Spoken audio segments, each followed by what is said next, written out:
West Coast Heat Check. Welcome back. It's another episode of everything you need to know in the world of the National Basketball Association, mostly West Coast, mostly things out here, wherever Stephen Hughes, the big skinny, is. He is a Bay Area fan who has an Arizona State shirt on and is reporting from outer space. That doesn't rack up any sort of, miscommunication. Stephen, where exactly are you? It's a barren place in outer space. It's called Tucson, Arizona. I'm not welcomed with my Arizona State pullover on, and I'm out here. I'm doing great. I get great reception. I can hear you, Nick. I can hear you, Robert, and I'm ready to get started on a great show. All right. Well, I'm glad to hear it. Today is Michael Jordan's birthday, 58 years young for what many people call the GOAT. We'll have that conversation in a later episode of the West Coast Heat Check. We're going to talk NBA headlines along with hot and cold players. Mr. The Big Skinny is also 3-1 in his face-offs. We'll have another face-off tonight between the Big Skinny and the Deits, who's got a couple of Warriors jerseys out there. And he also has told us that there's more to come. Is that correct? There is more to come. The host, it's good to have you back. We didn't have you last week, but we had Dr. J, and Dr. J was great. And, he did get us the most likes and most subscribers last week. Cough. Oof. But, Big Skinny helped out a lot with that too. Maybe it was part of the win. Maybe it was part of what he said.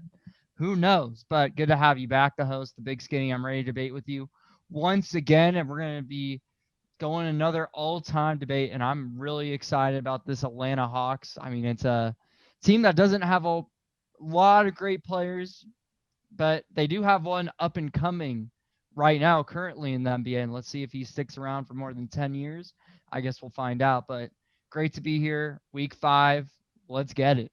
Let's get it. So, first of all, the likes and the subscribers and all the extra attention was definitely because I wasn't here. I mean, that's the one common denominator.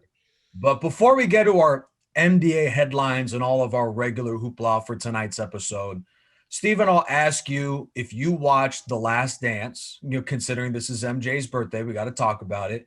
And if you did, what were your impressions of that incredible documentary?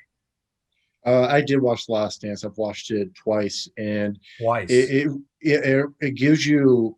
I mean, for all three of us, we weren't really around to remember those great Bulls. I was born in '96, so I was born right in the middle of the playoffs of that first of the second three-peat, but the first title in that three-peat. So obviously I wasn't able to understand the significance of it, but looking back on it, it's just it's incredible. All the press, all the scrutiny that MJ went through his entire career, similar to what LeBron has been given throughout his entire career, but that's even more amplified in LeBron's case because of the rise of social media and how every step you take is monitored. With MJ, it was the closest equivalent to what we're seeing nowadays. So, that team. Obviously, there's an argument between the 96-97 team and the 2015-2016 Warriors. Although we have one more win in the regular season, obviously we didn't win a title. So the argument's got to go that the Bulls are the greatest team. That '97 Bulls team is the greatest of all time. And one more thing. Major respect to Phil Jackson. Unfortunately, his legacy will be tarnished a little bit with his tenure with the Knicks as GM, how just horrid that went in his few years at the Madison Square Garden. But his time with the Bulls was just, it was a match made from heaven. The triangle offense was perfect for MJ, Scotty, Dennis Rodman, guys like Steve Kerr off the bench, John Paxson. Just a tremendous dynasty that the Bulls had. Yeah, I'm pretty sure Phil Jackson's reputation is just fine. My personal opinion is that the documentary was so riveting that by the 5th or 6th episode, I knew MJ's dad was going to die, but when it happened, it totally threw me off guard. That was just how intense it was. Deits, what were your thoughts of the documentary, and if you saw it at all?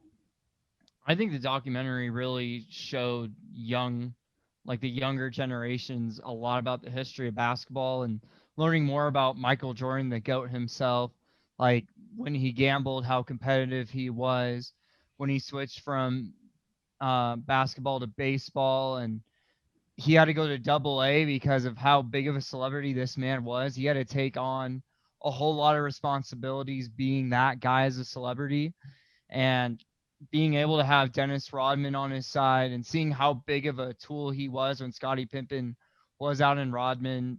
He gave Rodman the tools to be the man he wanted to be. And as of right now, I mean, when Scottie Pippen's out, it's more like you think of the Lakers are trying to go for 2 championships in a row here back to back.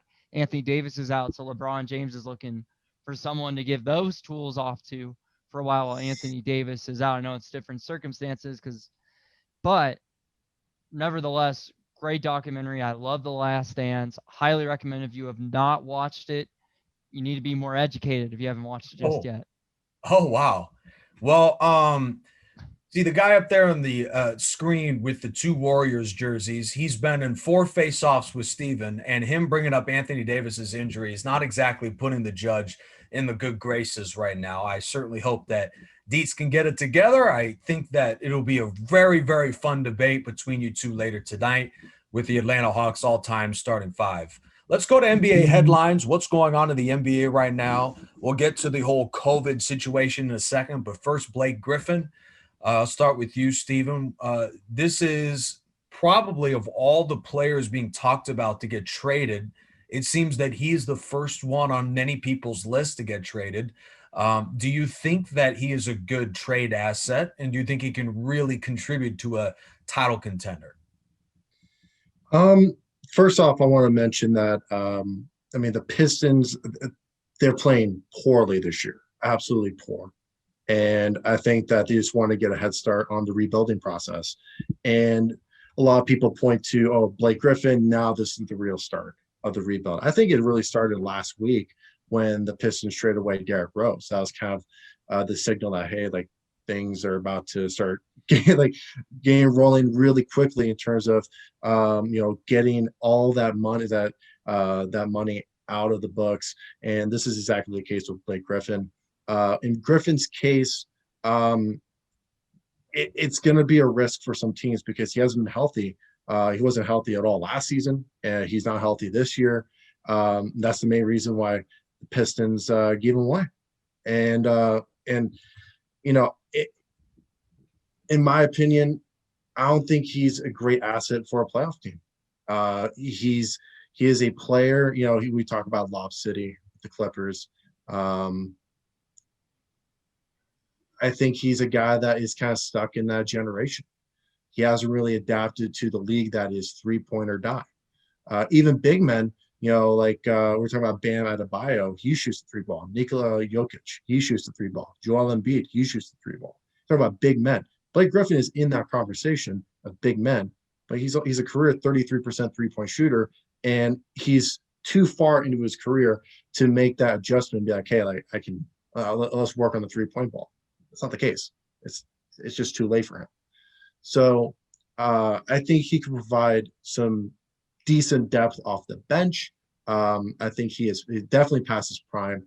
I think he's definitely out of his prime in terms of starting production. And for the Pistons, they're going to have to eat a huge chunk of his contract in order for any team to want Blake Griffin's services. So it's a messy situation. I don't blame Detroit for putting themselves in this position in the middle of the season rather than at the end of it. But for Blake Griffin, it's going to be some tough waters to go through over the next few months.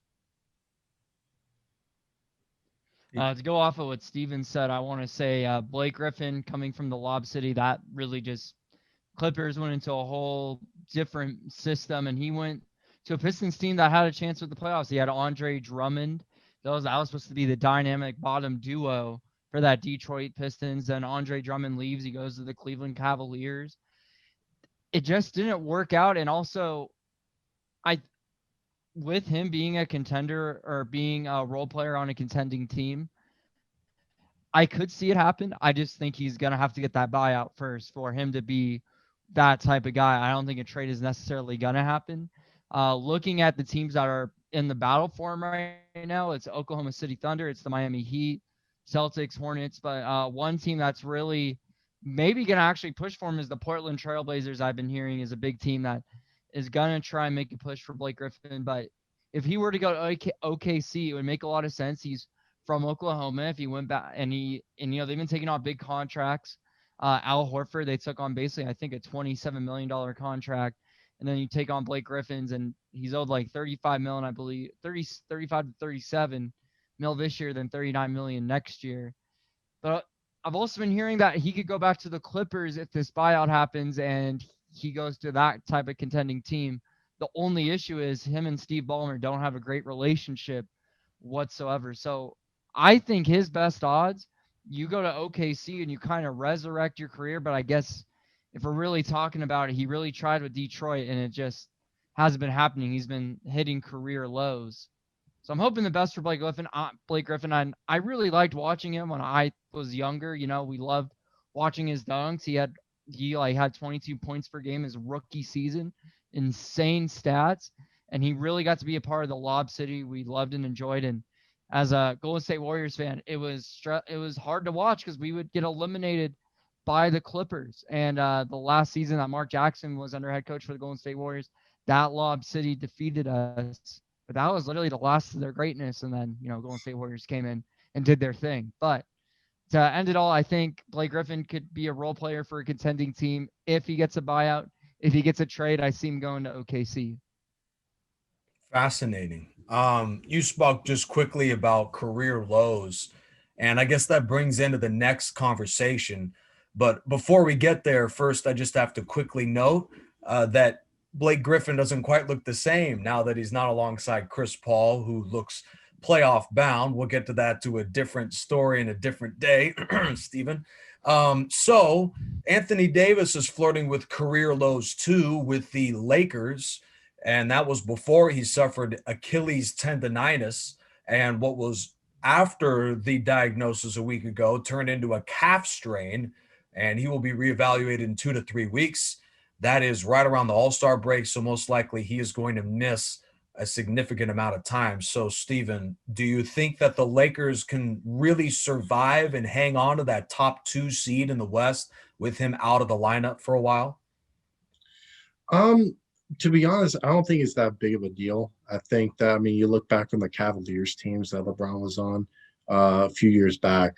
They didn't really need to be in contention for the number 1 seed in their conference to let the league know that, hey, once it comes down to playoffs, it don't matter if we have one guy that's injured. Like even a big superstar like Anthony Davis is like, hey, once LeBron's in the playoffs, it's over for you. And even even a very tough Western Conference, I think LeBron and the depth that the Lakers have at certain positions, I think that can be enough for them to make the finals. I think in terms of big men depth, we're seeing a lack of that this year when the Lakers lost Dwight Howard and JaVale McGee in the offseason. Now we're seeing the likes of Marc Gasol, who hasn't really worked out as a guy off the bench. Montrezl Harrell, he's been doing all right, but I think the expectations were very high after what we've seen of him the last couple of years off the bench with the Clippers and then with Markieff Morris. But I think the Lakers will be just fine, and they don't really need to be the number 1 seed. I think the Jazz are a terrific team. They kind of rely on the 3 ball a little too much, but it's been working out for them this year, so I can't give them any shade. But with the Lakers, you have nothing to worry about. You can be a 2 or even a 3 seed, and it's not going to be at the end of the world, in my opinion. It's just going to mean a bit of a more difficult route to the finals, but that should be no problem for LeBron and company.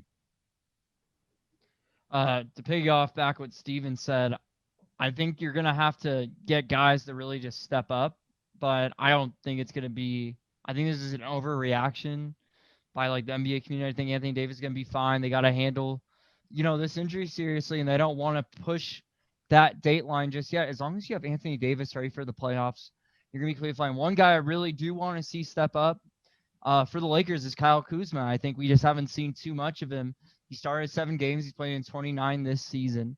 He has 25 minutes played, and he only averages 10 points a game. I expect that to go higher in these next 2-3 weeks and become a bigger scorer for that Lakers team. Montrezl Harrell, yeah, I think he's actually been solid off the bench. I think it's been more disappointing is seeing Marc Gasol. I think Marc Gasol has been a guy that I think has done what he needs to do for the Lakers, but I think he has more in the tank for him to really help the Lakers push for a back-to-back title championship run. So Kyle Kuzma, I think, is the next guy that's going to come out of his shell and really step up in these next 2 to 3 weeks. Just one more point on my end. I completely agree. I think the Lakers should just run more of a small ball lineup, and that kind of caters to the game that we're seeing today. It's smaller lineup, shoot the ball more from the perimeter and from 3-point range. And I think that the Lakers have enough decent shooters to get by. Yeah, I mean, the Lakers looked like they were pretty comfortable when they beat Minnesota. But my concern, before we move on from this, is that Anthony Davis has had knick-knack injuries for such a long time. And Kawhi was dealing with Achilles tendinosis, and so was Kevin Durant. And it seemed both of them suffered an injury to a different part of their leg, which left them out for a longer period of time. Hopefully that's not the case with AD, but you never know with a guy who's just seemingly constantly hurt. Also, as we wrap up these NBA headlines, Deiters knows a lot about this. The NBA All-Star Game is coming up. Could you inform the fans what's going on and what to expect? So with the All-Star Game going on, they're going to actually not have 0 fans. As Steve and I were actually talking before this, but the mayor has announced that there's going to be no fans in the land. They don't want anyone traveling, but it is going to be on television. I mean, people can watch this. And the pregame, they're going to have the 3-point contest and the skills challenge. And then at halftime, they're going to have the dunk contest. This is actually really exciting. I think I'm actually going to be watching the All-Star Game this season. But I know a lot of players aren't as excited, but I'm hoping to see some younger guys come through to this All-Star Game. I know De'Aaron Fox has been a name that's been splurring around. Klay Thompson is top 10 in the voting somehow. I think it's hilarious. I kind of love this whole, the fans, I heard a lot of people have been giving a lot of backlash for getting Klay Thompson in there, but I think it's hilarious personally. I mean, shout out to Klay Thompson. Caruso's in the top 10 too. Caruso's in the top 10 on top of it. There you go. And Julius Randle has been having a great year. I would love to see Julius Randle in there. I'm going to be mentioning him more in the show, but I think this All-Star Game, I think a lot of people are going to tune in because it's going to be so different compared to a lot of other ones. Yeah. Yeah, and to go off of what Robert said, it's going to be interesting to see. I mean, with a usual All-Star weekend, I mean, we have on Friday, it'll be the celebrity game. On Saturday, it's going to be the all those events that Robert mentioned, like 3-point competition, skills challenge, dunk contest, all in one night. That's the NBA. This is the NBA's weekend, but they're kind of putting everything together into everything on that Sunday. It's a bold call. I think that's going to be a good way to entice more viewers to watch the game, because honestly, the All-Star game is just it's all for fun. And from what I'm hearing from LeBron, he has no energy, he has no commitment to the All-Star game. So if he's saying that, the face of the league is saying that about this year's All-Star game, how are the other players going to feel? I mean, there's always going to be a few first-time All-Stars that are going to really take in the experience. They're going to love it. But for the veterans that are really focused on the playoffs, this is just a waste of time. And although I could definitely understand that, I think that the NBA is doing a good job. I think agreeing to the fact that, hey, no fans, this is, let's put this all in one day, we'll make our money, and then let's get back into our season. Because I don't believe that they even have a second half of the schedule even filled out yet. That's the whole plan. Like, okay, we have our first half of the schedule of the season schedule set up. Once we get to the All-Star break, then we'll figure out the second half. So as we're getting closer and closer, I'm assuming that that's what is on most players' minds. That's more their priority, figuring out who they're going to be playing in the second half of the season rather than the All-Star break. I mean, maybe I was misinformed, but I was pretty sure by this point there'd be a second half of the schedule. And the only reason why there isn't one yet is because of COVID. And COVID has been ravaging the NBA. Now, it's been ravaging all sports. The NFL was exceptional, in my opinion, in being able to kind of mitigate this.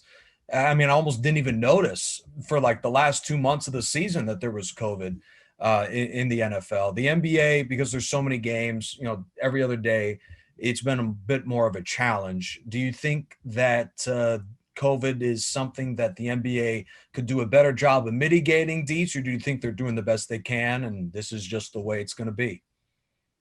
I think they're doing the best they can. They didn't want to go back to the bubble. As you see, the G League bubble has been working just fine with the whole 15-game schedule and then the playoffs. But two teams to note that are dealing with COVID issues are the San Antonio Spurs and the Charlotte Hornets, as they're going to be missing like 3 to 4 games each. And I think it puts a lot of toll on the schedule because then you got to get these teams to get all these games finished by the end of the season. So I'm wondering if that's going to go into the second half of the schedule. And I don't know if it's going to make it more complicated. It's going to, make it easier. I'm not too sure, but hopefully they have this all figured out. I know this isn't an easy thing. This is the first time ever anybody's ever had to, postpone games because of illnesses, COVID and stuff like that. Yeah, there's players that get like the flu and they have to go home and rest for like a day or two, but this is totally different. If they do have it, they have to be out for like 2 weeks and they can come back as long as they have tests that are negative. So I think they're doing the best they can. I don't know what Steven's going to say on this one, but it's just hard to tell. You can't really just predict these things. They're just going to happen like that. You don't know where people go. You don't know what they do, etc. Yeah, I agree with Robert. I think that with the NBA, there are certain things that you can't really control. And some of those things is just a player going back to his home and seeing his family. And if that player's wife or partner, for example, she has COVID, there's nothing you can do. That's just the world that we're living in today. And I think the NBA, with their COVID situation, I mean, they have a lot of games to make up. I mean, a few weeks back, more closer to the beginning of the season, we're talking about the Wizards missing a ton of games. Now they got to make up a bunch of them in the second half. And the NBA, they're waiting to the last minute to get this schedule formatted so that they can get those makeup games added in there as well. And although that's the right way to go about things, it is also really interesting. Because we want to, especially as we get closer to the fact that, hey, like we're going to start getting more fans in, the vaccine is starting to come out, start to roll out better. It's going to be really interesting to see how things go within the NBA and COVID over the next, I say, a month or so.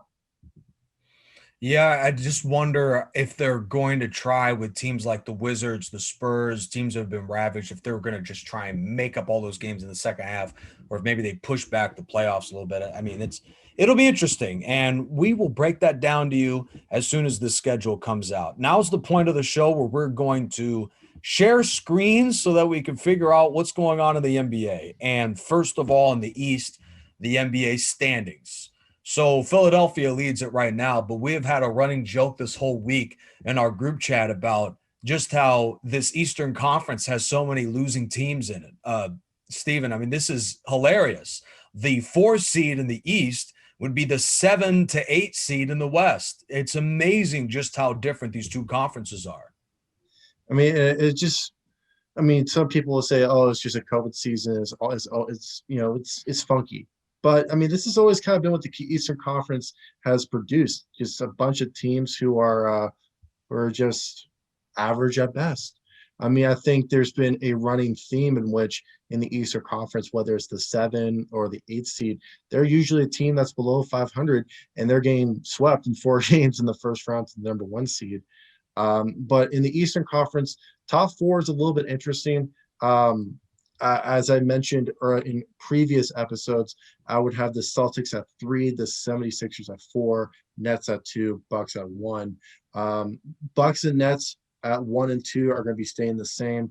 Sixers are going to go up to number 3. Celtics down to 4. Just a little too inconsistent. I think the Celtics and the Pacers will actually go back and forth with each other as the season progresses with that 4 and 5 spot. And that'll eventually lead them to play against each other in the first round of the playoffs.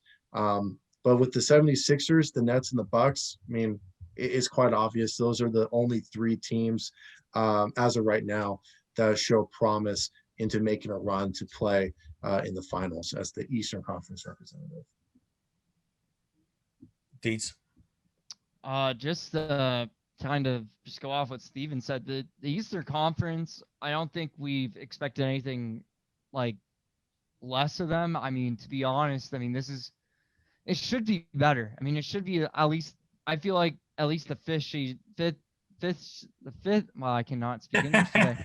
The 5th seed should be over 500, but it's at an even 500 right now. That's amazing. At least it's 500 or better. There you go. At least that sounds better. But I think the Celtics are going to do a lot better. The New York Knicks are surprisingly at the 6th seed.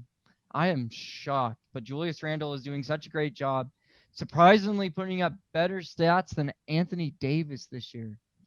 Yikes. I just got to say that out loud. Oh, thanks. Appreciate all your love and support. Hey, I got you. I got to point these out for a reason. Toronto is somehow making their climb back. I think one team that's gonna shock the Eastern Conference, that's actually gonna come out to be a playoff team, is the Miami Heat. They've had a lot of COVID issues as well, being 11-16.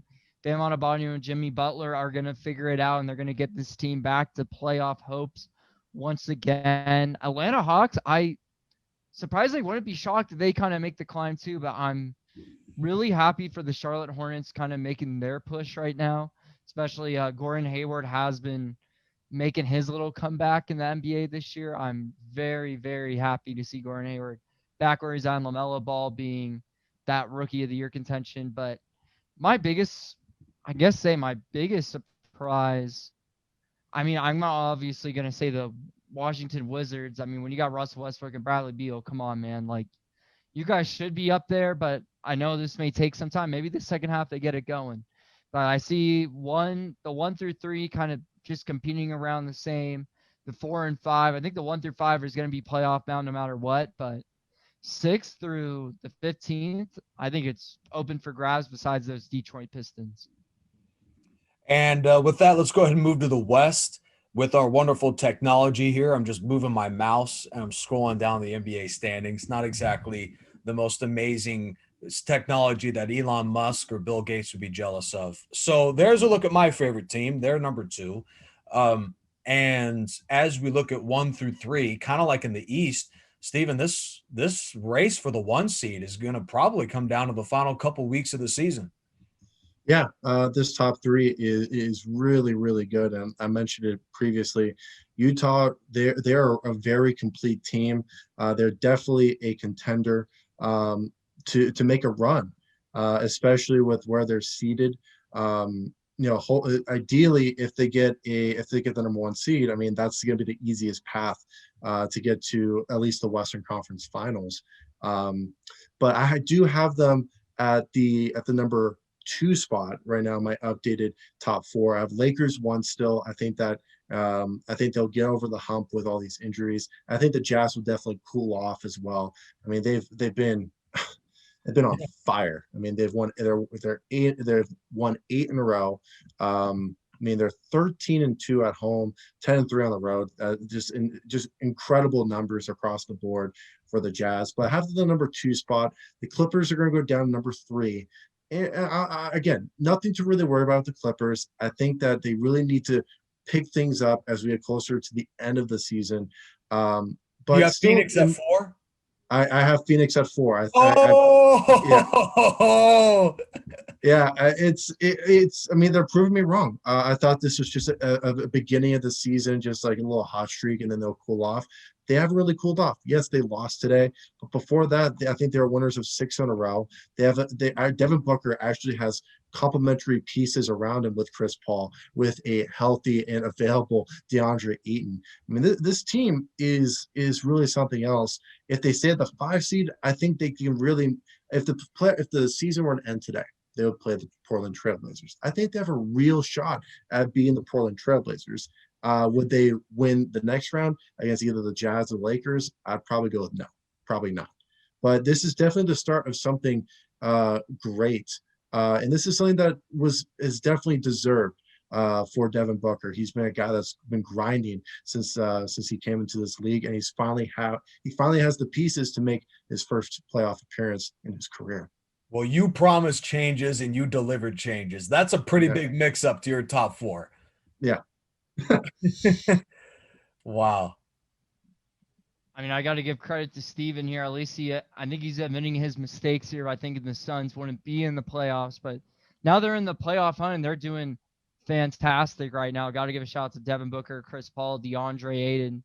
That three's been doing really solid lately, but also the one team that's really stood out to me in that 1 through 4 is the Portland Trailblazers, and Damian Lillard.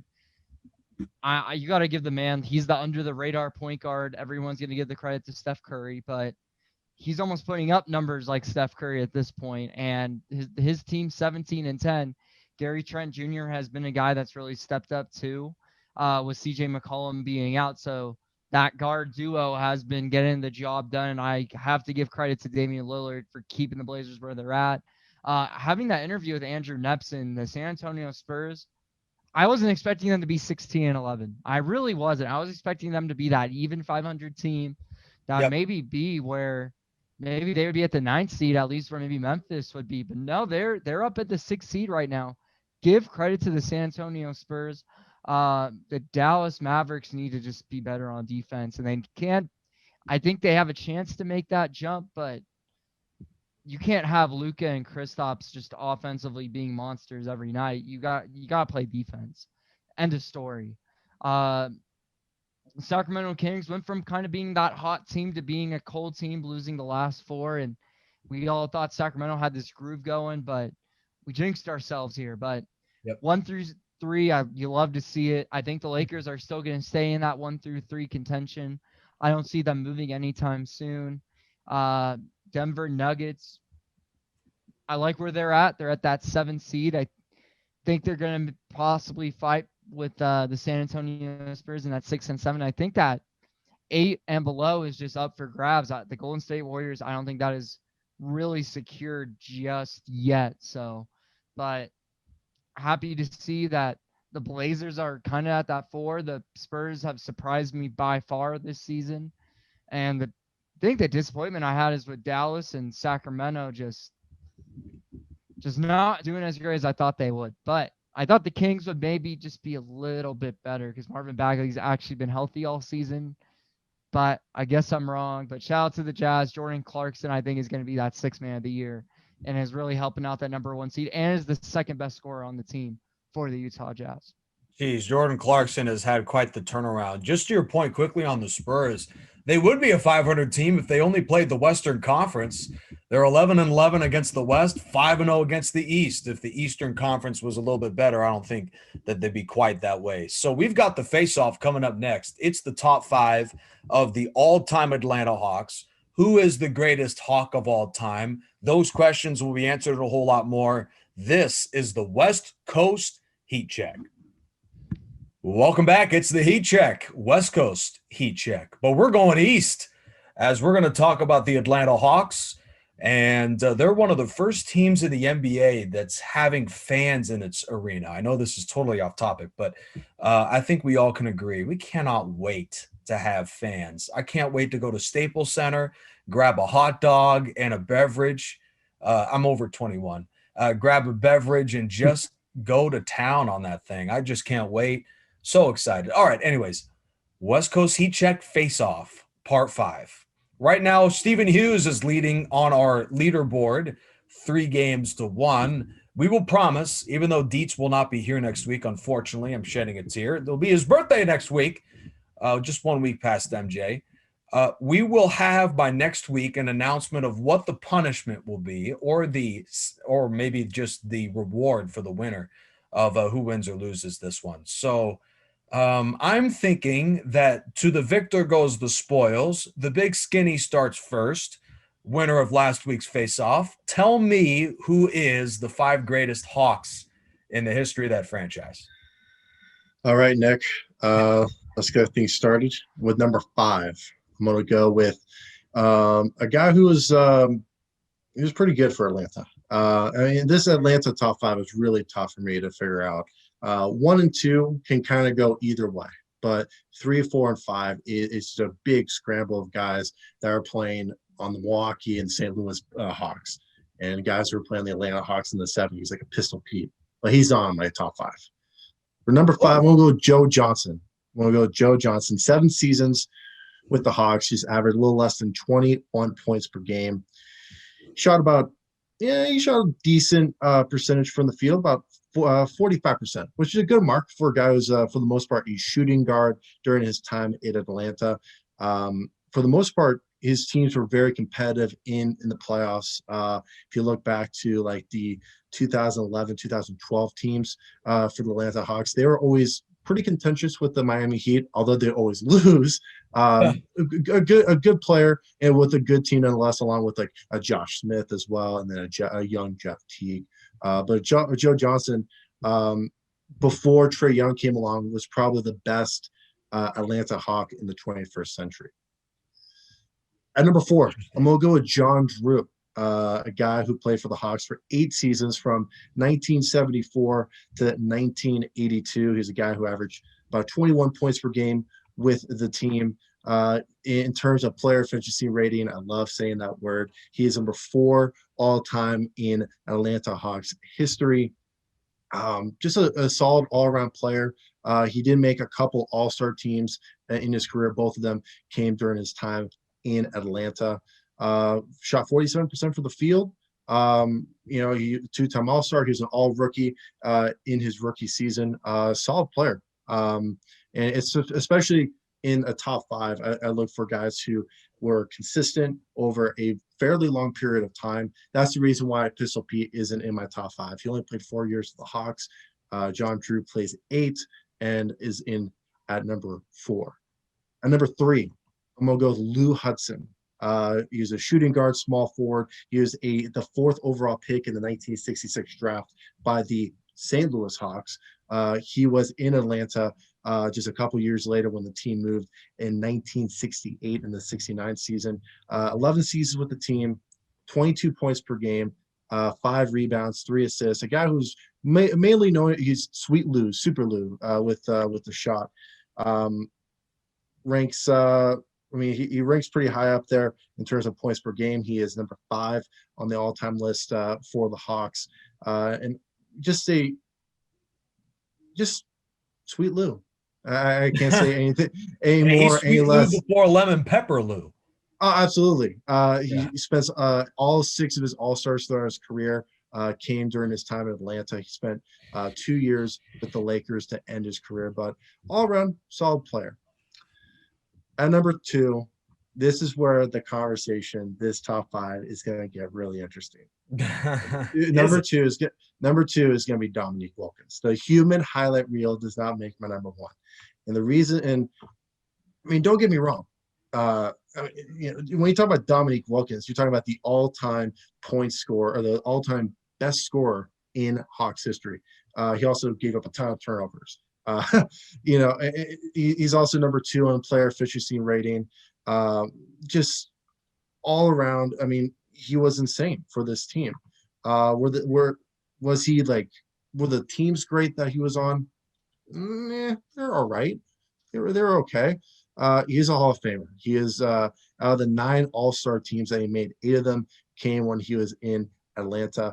7-time All-NBA. He was a scoring champion in '86 with 30 points per game. He averages 26 points per game in 12 seasons with Atlanta. I'm going to get to that key number in just a sec. When my number one guy is Big Blue, Bob Pettit. Every single season of his career, it started with the Milwaukee Hawks and then it became the St. Louis Hawks. 26.4 points per game, which ranks eighth all time, not just with the Hawks, but in NBA history.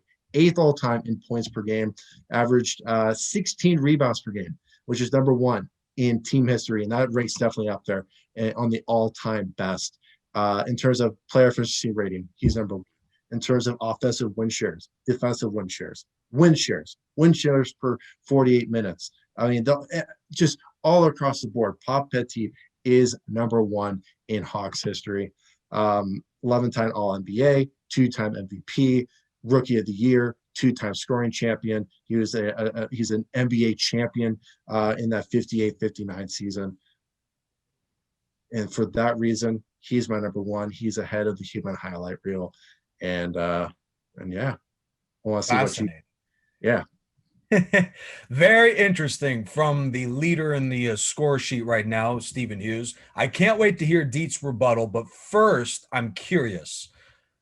What does Trae Young have to do to maybe enter that top 5 one day? I think Trae Young's just going to have to play probably, I want to say if he's going to crack it, I would say he has to play at least over seven seasons, I think, to crack it. I think the guy's young, very talented, all-star game appearance. But I want him to lead the Hawks to a playoff appearance. I want to see them back in the playoffs. Dude, we haven't seen them since 2015, and they're like the number one seed. Right, he's right there. I mean, they're close. They're right there on the fringe for that play-in thing. All right, go ahead, Deits. Well, Steven, I do love that a Bob can be on a number one list. I mean, come on, Bob's a great name. I think the name itself speaks for it. So maybe Bob will be another top number one list soon enough. We'll see. Oh, well, I would love to hear that. But so Steven and I's top two. I can't. We both said the same exact thing. I'm not here to argue that at this point. We both know that's pretty freaking obvious at this point. So, I'm gonna go with my boy at number 5. As I love Lou Hudson, but I'm gonna put him at the number 5. He was a 6-time All-Star with the Atlanta Hawks, averaged 22 points per game. He's definitely one of the most underrated players for the Atlanta Hawks during his time. And I do have to say, like, give him credit. He was there when it was St. Louis and went to Atlanta. Atlanta got him throughout his prime years as well. When the most points he averaged was the 72-73 season with 24 points per game. He was the 96-97 all rookie, and he was a 1996-1970 all NBA. So I'm going to go with Lou Hudson at number 5, as Steven says, the sweet Lou. So this is where I get a little tricky. I got to go with Joe Johnson at my number 4. His best season with Atlanta, hands down, was the 2009-2010 season.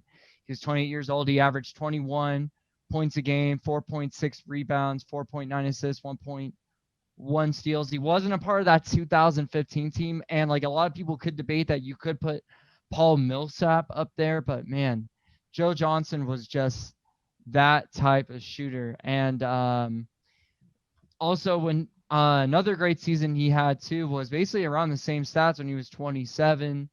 You really just go down the list and his stats really just kept improving, but his best year was the 06-07 when he averaged 25 points. Fortunately, the Hawks went 30-52 that season, 4.2 rebounds and 4.4 assists with 1.1 steals. And I'm going to go to I'm going to go to number 3, a man that Steven did not have on his list, and he was drafted by the Atlanta Hawks, Pistol Pete Maravich. He actually, surprisingly, I saw this stat line. I didn't want to believe it at first. Came into the league at 23. He didn't come at like 18 or 19. He kind of came a little bit older. Averaged 23.2 points a game, and that was his rookie year. Surprisingly, wasn't rookie of the year. I want to actually now look up who was rookie of the year just to be very interested. He was a 2-time All-Star with the Atlanta Hawks. He was a scoring champion later on in his career. but he was on the 1970 and 71 all rookie. Now, Steven did talk about some of the stat lines here, but so Bob Pettit has played the third most games.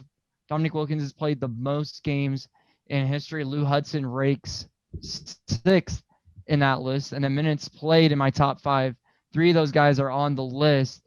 Dominique Wilkins, Bob Pettit, and Lou Hudson. Number 9 on minutes played is actually Joe Johnson with the you know what? Okay, just to point this out, I just wanted to point out one little thing about the Hawks. I know Doc Rivers leads in assists for the Atlanta Hawks. Isn't that crazy? In franchise history. I just had to mention that. Yeah. Sorry, that was just really interesting. But what's interesting on that top 5, Joe Johnson actually leads in assists for the franchise, right behind Bob Pettit, Dominique Wilkins, and then points wise, it's Wilkins, Bob Pettit, Lou Hudson. And then number 6 is actually Joe Johnson. I think Joe Johnson is one of the best scorers we have seen during his time. And it was sad to see his career kind of end a little bit earlier, but the Hawks got him during his prime years. But Pete Maravich, I think, should deserve to be on that top 5 list. He was that first-round pick, and he was a big-time scorer really early in his career and really showed throughout the rest of it. Very interesting. Very compelling. You threw in the Doc Rivers thing, which was also pretty good. My question is, Robert, so is your number 2 and number 1 the same as mine, yep. Wilkins and Pettit? Oh, that's what I was saying in the beginning. Like, I can't debate with you number 2 and number 1. Okay. But, I just wanted to give a shout out to my boy Bob. That's all. Can I make my quick argument here? Do your thing. So, I love what Pistol Pete has. I was going to go there. No. So my question for Robert is: so if Pistol Pete's 4 seasons was so great, he played very, very well, then should that mean that Trae Young is in the conversation for top 5? I thought for top 5, it was more about the duration and the consistency over a long period of time. And I know Pistol Pete is something that he can control. He got traded to the Jazz after that 74 season. But, I mean, so that's the thing that I'm a little conflicted about. So we were talking just about how Trae Young he needs to make the playoffs. He needs to, he needs to play in the league a little bit more. But you have Pistol Pete in your top 5. Can you respond to that? Yeah. The way that also he's a 2-time All-Star, and it's also he's been there just a year longer than Trae Young at this point. I want to put Trae Young in my top 5. Don't get me wrong. It's just I don't think he's hit that mark just yet. And we talk about short-term players making a big difference. Like LeBron James is, in the discussion of being in the Miami Heat. That's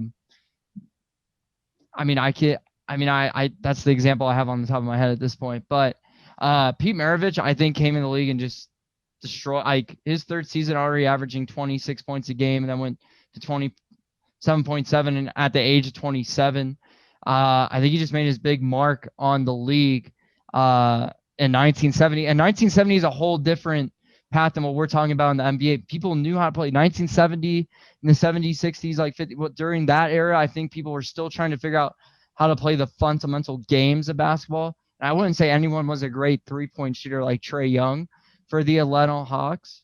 I'm not going to attest to that because Trae Young's a great 3-point shooter. He's almost in comparison to Steph Curry. I disagree with that, but that's just my personal opinion. Pistol Pete was definitely in a different era than Trae Young was. And one last, Robert, you can have one last argument as well, but you want to put Trae Young in your top 5. He's number 6 already, all time in franchise history and player efficiency rating. Pistol Pete is not really in that conversation. And in player efficiency rating, this could go all the way back. And it goes all the way back to Pop Betty, who's number 1 with 25.3 player efficiency rating for the Hawks. So I'm curious. So if you put Trae Young in your top 5, then I understand where your argument is coming from. That it's more of the impact in that short period of time rather than my argument of more consistency over a longer period of time.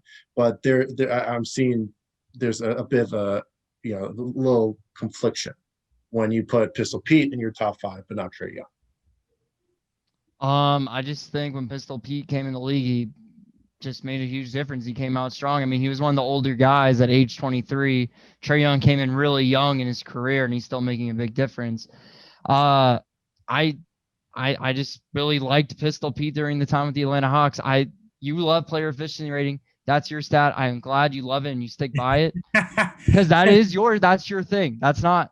I mean, I'm glad you love it, and I have used it a little bit for my Cole players, but I just loved how Pistol Pete played. I loved his shooting, and I think he was a great player for the Atlanta Hawks. Atlanta Hawks he was one of the best draft picks in history for the Atlanta Hawks. I'll stick by that. Ooh. Okay, well then, do you think, I'm gonna ask Steven this and then we'll end it. So do you think that 4 years is not enough? That's what I'm getting. That's what it sounds like to me. That's correct. I mean, you talk about all 5 guys I mentioned. They were on the Hawks organization for, I believe, 7 years or longer.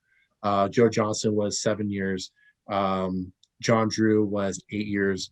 Lou Hudson I think he was 11 years, I believe, or a little bit lower, but still, there's a fine line in terms, especially with the Hawks history. I wanted to see longer durations of consistency, and we got that with guys like John Drew and Lou Hudson. John Drew is not even in Robert's top 5. He's a guy that averaged 20 points per game in his 8 and how many seasons? I want to double check, just make sure that I get this right here. John Drew in 8 seasons averaged 21.2 points per game. In my opinion, number 4. Yes, he's at my number 4. Number 3 for me was Lou Hudson, who averaged, I believe, just a little bit more in his Atlanta career. And that was over a longer period of time. And that's the only reason why I didn't have like Pistol Pete in my top 5. Okay, so for my rebuttal, he played before the 3-point line and shot clocks were even established, and played alongside the famous Lou Hudson himself. He had a breakout season in his 3rd career, and he also made the playoffs in each of his 4 years he was there too. And Trae Young didn't. Trae Young hasn't made that big of an impact as Pete Maravich did. So I'm going to put that out there. Him and Lou Hudson really helped that Atlanta Hawks make the playoffs. So don't think for a second. I love Trae Young, not disrespecting the dude, but he hasn't helped that Atlanta Hawks make that big of a difference. Pete Maravich got drafted and made a difference already going to the playoffs. And you can forget about player efficiency rating. Okay, because look at Trae Young's then. Talk about Trae Young. Is he making player efficiency rating enough to make the playoffs then for the Atlanta Hawks? And if he is, I want to know. Jeez. No, and I'm glad you finally brought up the playoffs. That's my last rebuttal. I'm glad you brought up the playoffs, because your argument was over points per game, and that's what my rebuttal was about. And then you finally brought the playoffs, which is great. All right. I'd love to end it right there. I think that was wonderful. That's what the face-off is all about. It got heated. I am hot from right over here.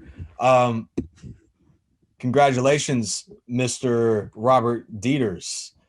Excellent points. And a winner of this debate and this face-off, we're now 2-3, and you are, with all sorts of energy, brought the heat today. That was awesome. From the start, I felt Pete Maravich is not only one of the highest scoring per game players in the history of the Hawks, but he also was a pro basketball Hall of Famer.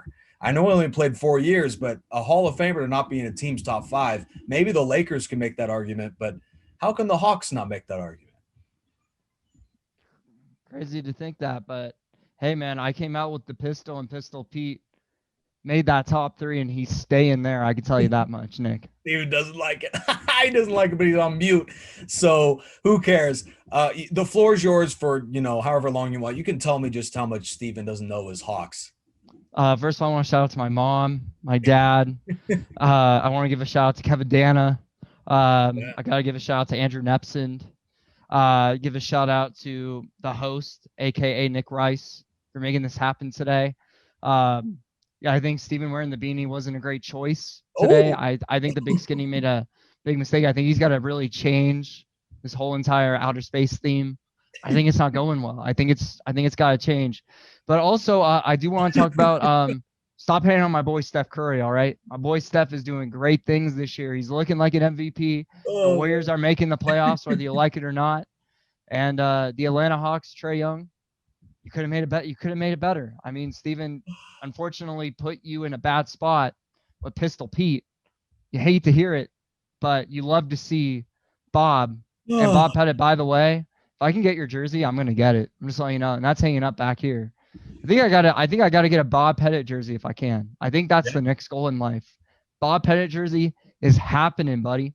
That's happening. That's happening. He was the only one to win a championship, and it's crazy to talk about because we talk about how Bill Walton won the only championship for Portland too. So we talk about all these so I'm just saying, but I gotta give a shout out to my boy Bob Pettit. He did stick around. He is loyal to that Hawks franchise. So Steven, I had to come out. I had to come out big, the Big Skinny, but I do give you props. But thanks for all those questions. I really appreciate it. Man, that was awesome. I had you on mute, Steven, and you were just compliant. That was really awesome. You didn't talk back.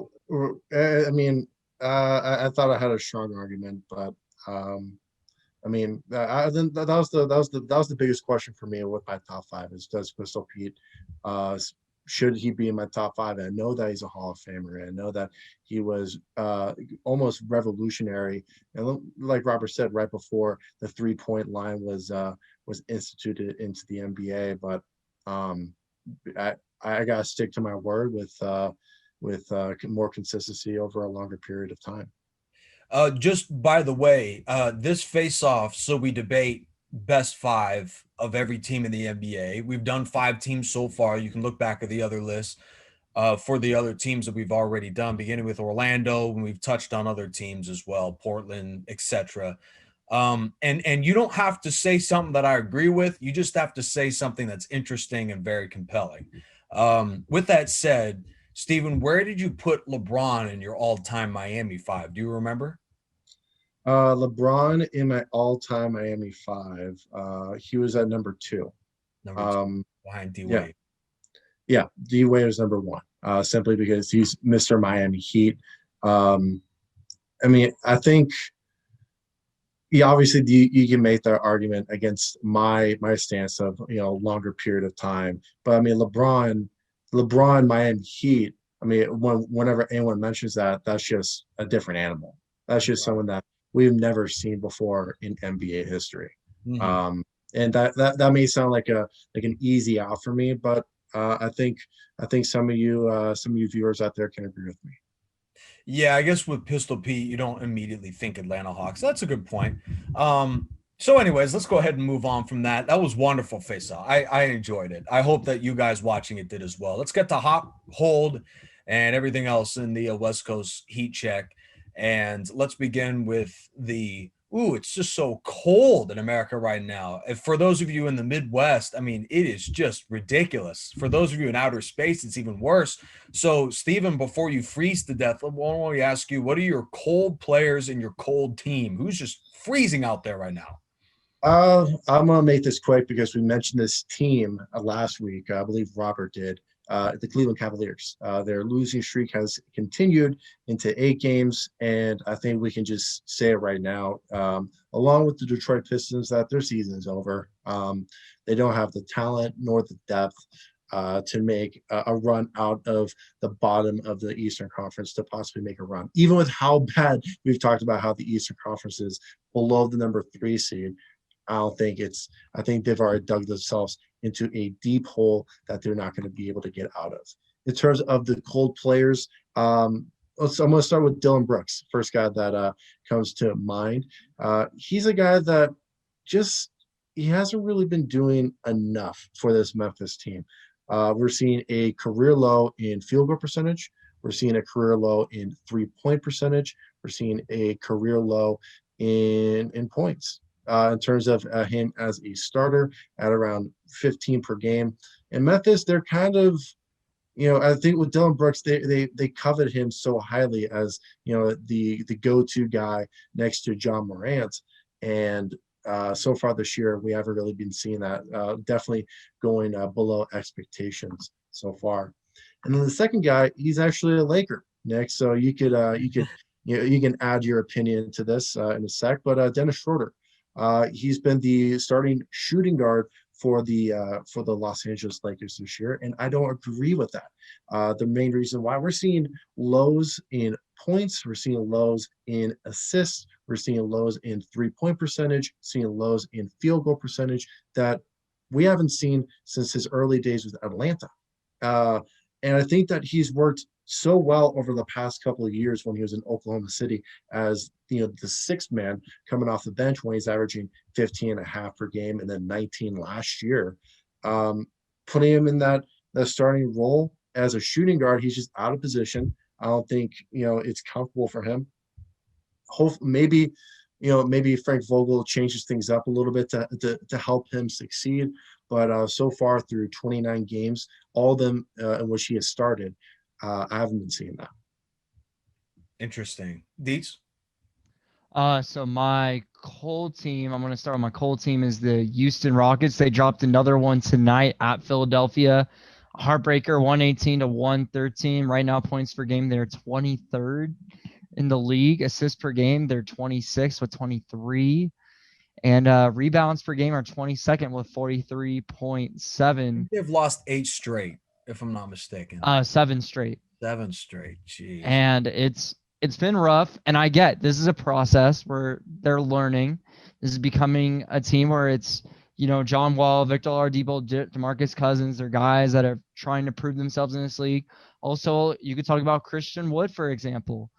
I just think this Rockets team is a lot better than what they think they are. They're just in a tough Western Conference. They're on a 7-game losing streak. They got to figure something out. Christian Wood being injured does not help that case, as he's been the guy. He's been the man. He had 22 points per game before going down and was playing over 30 minutes a game. And a lot of people gave up on this kid, but this kid came back. And I know Steven mentioned, I believe on one of our shows, he was he was actually one of the hot players on the show. John Wall is, 20 points a game for his comeback. And you love to see it, but it's just not enough for this team to really get themselves back out there. Eric Gordon, 18.8 points per game. I think I just want to see them, give away either PJ Tucker or DeMarcus Cousins. And to go to my next point, I got to go with DeMarcus Cousins as my cold player. He's hitting career lows. He started 10 games this season, played 24. He's staying healthy after being injured for a whole year. He was with the Lakers and got released. And I don't know if the Rockets, I don't think Cousins is your guy. I think you got to believe in Wood. I think Wood's got to be the guy. I think you get rid of DeMarcus Cousins and Tucker and you kind of ship them off. And I think you got to go with some younger guys for the Rockets down low. I think that's the way you got to go. But just not seeing DeMarcus Cousins as the guy. Then the next one, I'm going to go Rodney Hood. Ever since he's been injured and went from Utah to Cleveland, just hasn't been the same. Even with CJ McCollum out, Gary Trent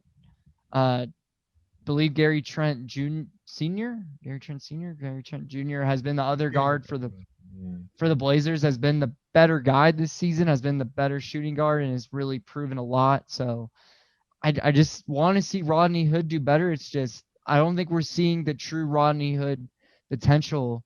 But Damian Lillard and Gary Trent have been the two main guys out there for the backcourt. Interesting. So to wrap up our cold player and team segment, I'm going with a cheap one here. I'm sorry, guys. I'm going to pick the worst record in the NBA, the Minnesota Timberwolves. They've lost 6 of 7. They just dropped one in overtime. This broadcast is on Wednesday. We're posting it on Thursday morning. So Wednesday night, overtime to Indiana. One of my cold players is a guy that we'll talk with a little bit more in depth, hopefully next week in our rookie rundown, Anthony Edwards of the Timberwolves. How about this? I wonder what his PER is for this performance against Indiana. 3 of 15 with 8 points. So he wasn't exactly a sharpshooter against Indiana tonight, and they lost the game. And For those of you wondering, yes, I'm going to also go cheap here. I'm going to choose a guy who's cold because he isn't playing, so he certainly is getting cold on the sideline. That's Anthony Davis. He plays by a different standard because he has established himself as a top 5 player in the NBA, and he just hasn't lived up to it all year.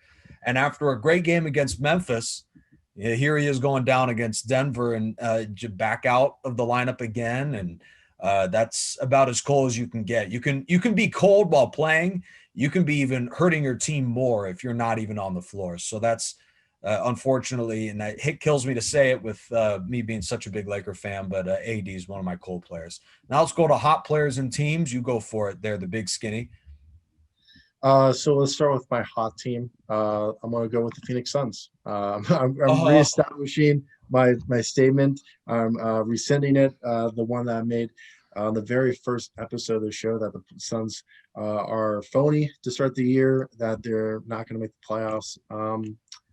Up before tonight, they were winners of 6 in a row. They obviously lost today, so their winning streak is done. But going back to my point that the Chris Paul, Devin Booker, and DeAndre Ayton trio has worked. It's been terrific so far this year in Phoenix, and let's see if they can just keep this going and kind of, I would say, lock up that 4, 5, or 6 seed in the Western Conference, because I think they could really do that.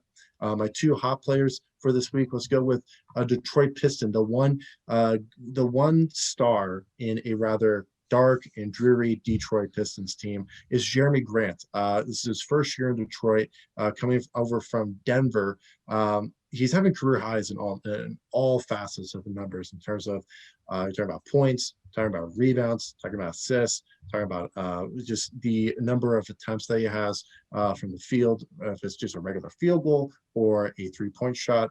Just having a great year. And over the last few games, he's averaging 24, 7, and 3.5 per game. Just some solid numbers. And I want to give a little shout out to him, because I don't think he's been getting a lot of credit due to the fact that the Pistons have been so poor this year. And then the second guy is the complete opposite situation, and it's Jason Tatum, another guy who's averaging about 25, 8, and 5 per game over the past week. He's seen a career high in points right now with 25.5 points per game. Also in rebounds with 6.5 per game. 7 per game. He's obviously going to be a contention for the All-Star game. I think he will probably be one of the starters, or worst case, he is just a guy that comes off the bench. He's having a terrific year for the Celtics. My hot team, I'm going to go with, surprisingly, I can't believe I'm saying this, but New York Knicks, the 6-seeded Eastern Conference team. They're 14-16. They dropped one to the Orlando Magic, a really nasty one, 107-89.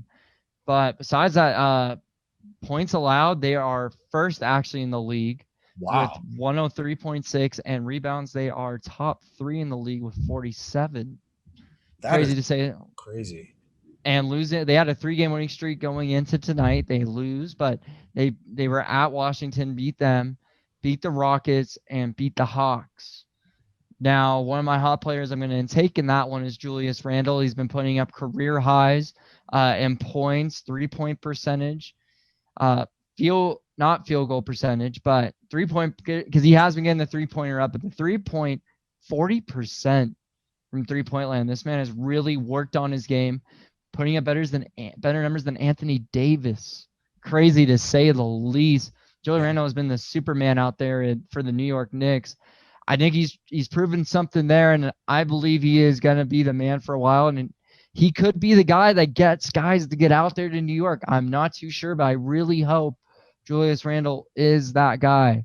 And I'm just so happy he's been working on the 3-pointers, and I know it's a whole different league and a lot of change, like Blake Griffin is really changing. But Julius Randle is really, he went from his highest was 34.4 with the Pelicans, but with the Knicks, 40.6. Crazy to go from not really shooting 3-pointers to shooting a lot more 3-pointers. So shout out to Julius Randle. He's also playing great defense as well, and really getting the rebounds too. So also another man I got to give a shout out. I mentioned earlier in the show, the Portland Trailblazers. They're 17-10 right now, unless Yeah, they are 17-10, right? Are they 17-10 or their game just finished? Them and the Suns, both 17 wins.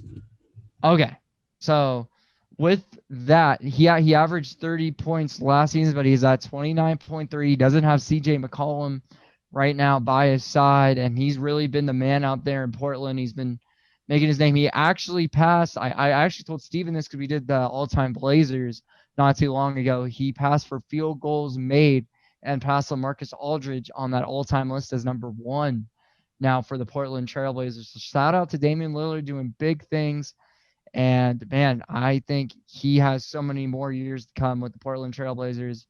Does he win a championship there? I still want to know, but I don't think it's going to be this. I don't think it's going to be this season, but maybe in the next couple seasons, I can see Lillard going back to the Western Conference Finals sometime soon. Well, I think it's great to see Julius Randle, swingman out of Kentucky, really coming to his own. Watching him with the Lakers, I was so impressed with his potential, but he would have this, hot and cold stuff going on. And Brandon Ingram, I felt the same way. A little more inconsistent than Brandon Ingram. It's great to see him coming together with the Knicks. Hot team for Robert Deiters. My hot team is Utah. They have just been rolling right now, as Steven mentioned just a moment ago. 8 straight wins for them. Hot player, Joel Embiid. I think today LeBron wins MVP, but Joel Embiid is 1A, 1B to that guy because he's just been so amazing with Philadelphia. Then my other hot player, I was going to go Seth Curry, but to bring this podcast full circle, I'm going Michael Jordan. And why am I going hot player Michael Jordan? Because according to NBA.com polls, who is the most popular player in the NBA in the year 2021? It's not anyone playing right now. It's Michael Jordan. The weirdest thing. I mean, it almost makes me wish I was born 20 years ago, Steven, so that way I could watch that guy.